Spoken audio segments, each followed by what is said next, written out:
নমস্কার বন্ধুরা, আজকে আবার তোমাকে নিয়ে চলে আসি লিটল বাঙালি কিচেনে। আমি তোমাকে কই আসতেছি, আমার রান্নাঘরটা না একদম ভিজে গেছে এই ঝড় বৃষ্টিতে। এখন একটু রোদ্দুর মধ্যুর আসছে, দেখি 2-4 দিনই আমি সব ঠিকঠাক করে ফেলাই দেবানি। তবে চুলো রান্নাবানি আমার আবার এই গ্যাসে বসে রান্ধতে পোষায় না।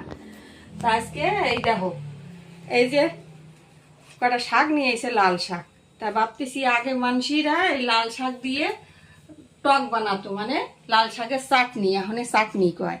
তা সেই লাল শাকের টক বানাবো, আমার শাশুড়ি মা খাবে।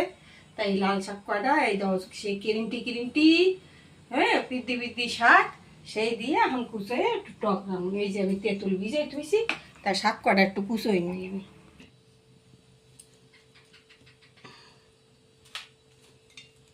ছোট দেখলে কি হয়েছে, শক্ত হয়ে গেছে, জঠুর না, জালি আছে শাক।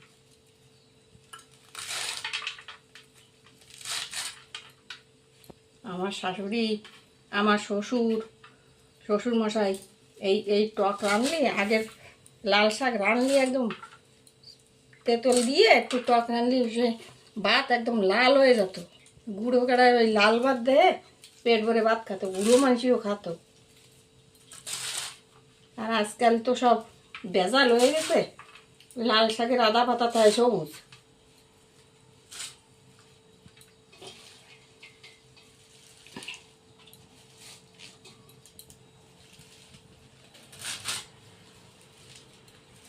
কুচো কেঁচাই দিই, ওর গলে যাবে।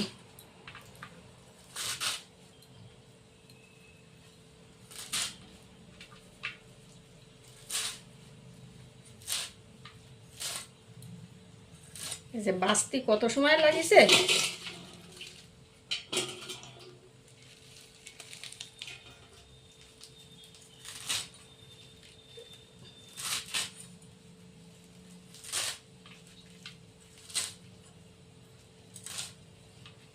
হবে না বন্ধুরা, গলে যাবে না সব। কিনে খাওয়ার কায়দা নাই, এই খুঁটে বাইছে, এই খুঁটে খাটে খাতে হবে, শাক পাতা করে থাকতে হবে। আমাদের মতন গরিব মানুষ সবজি কিনে খেয়ে বাঁচতে পারবে না।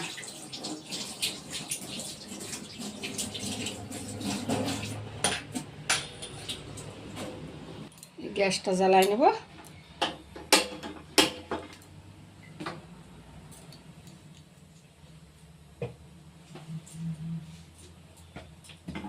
কড়াইটা দিয়ে দিলাম, এরপরে কড়াইটা গরম হয়ে গেছে, তেল দিয়ে নেব।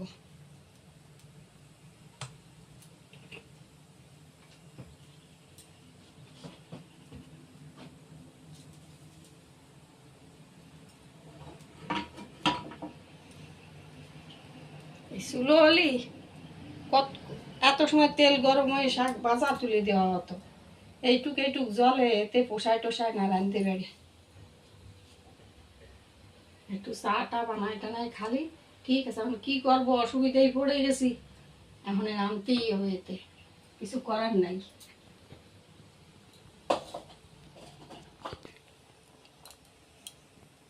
গরম হয়ে গেছে, এই দেখো কয়টা সর্ষে দিয়ে দেবো।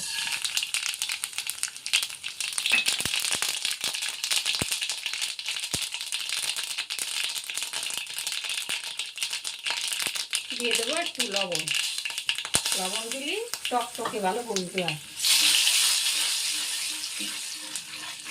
ভাজা ভাজা হবে, তাও গন্ধটা তো আসবে না। এই দাও, 2টা শুকনো মরিচ আমি ছোট ছোট করে থুয়েছিলাম।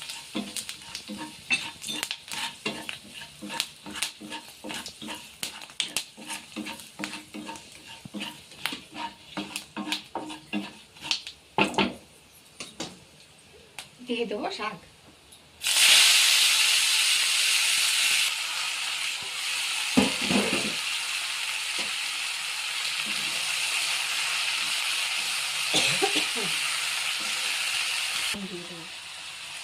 এতে হলদি দেবো না।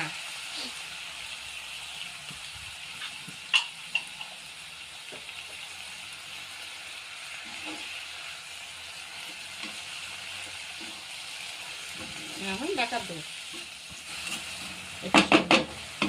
তেঁতুল একটু পরে দেবো। তেঁতুল পরে না দিলে এই শাক গলবে না, কষ্ট করে। টাকা দিয়ে দিলাম, থাক।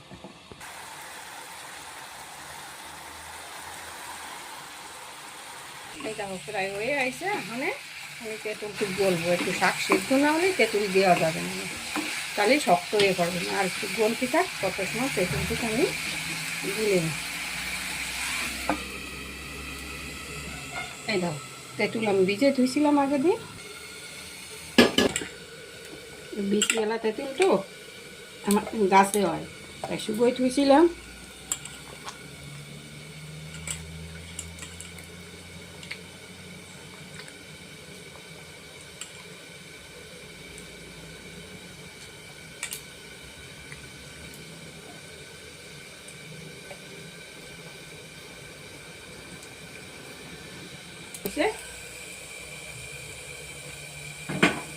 আগে দেখে নি শাক কত,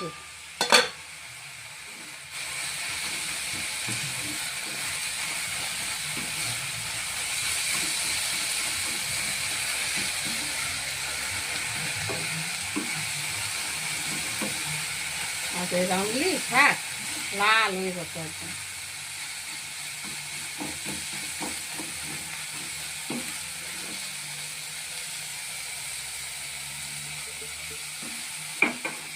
থাকতো এক জায়গাতে দিতে হবে।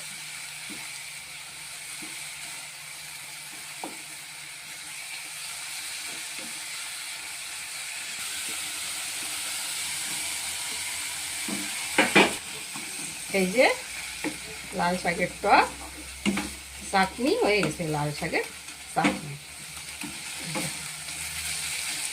কত সুন্দর। গ্যাসটা বন্ধ করে দেবো,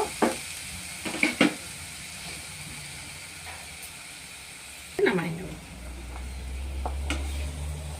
লাল শাকের চাটনি। বন্ধুরা লাল শাক দিয়ে কত সুন্দর চাটনি রাঁধেছি আমি। এই চাটনি এইটুকুলি বেশ কতগুলো ভাত খাওয়া যাবে।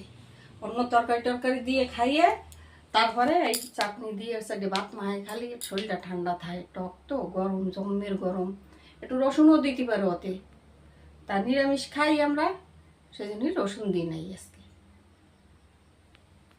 তা আমি এই দুটো ভাত, এখন ভাত খাবো না আমি, সবাই বাড়ি আসলে খাবো, তাই এই কটা ভাত আমি তোমাকে দেখাচ্ছি কীরকম লাল হয়। এই দেখো এইটুক নিলাম আমি চাটনি, লাল শাকের চাটনি। হাত দিয়ে মাখাতে হবে, এই চামচ টামচ আমাকে তারে হয় না।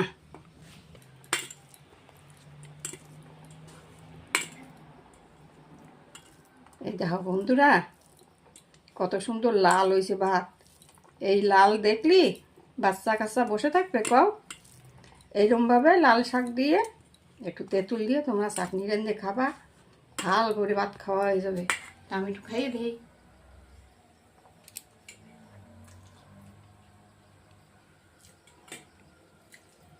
ভারী সুন্দর হয়েছে বন্ধুরা।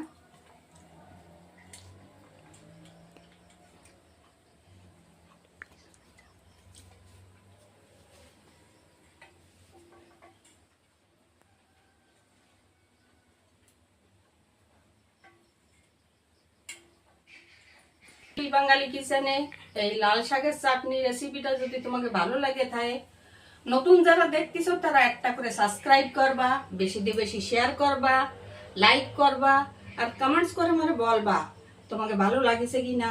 আর একবার খাইয়ে দেখবা, একবার খালি তোমরা বারবার খাবাই দাও, কত সুন্দর। আর বাচ্চারা বেশি খাবে, ভাত লাল হয়ে যাবে, লাল দেখে খেয়ে নেবে। নমস্কার বন্ধুরা, ধন্যবাদ।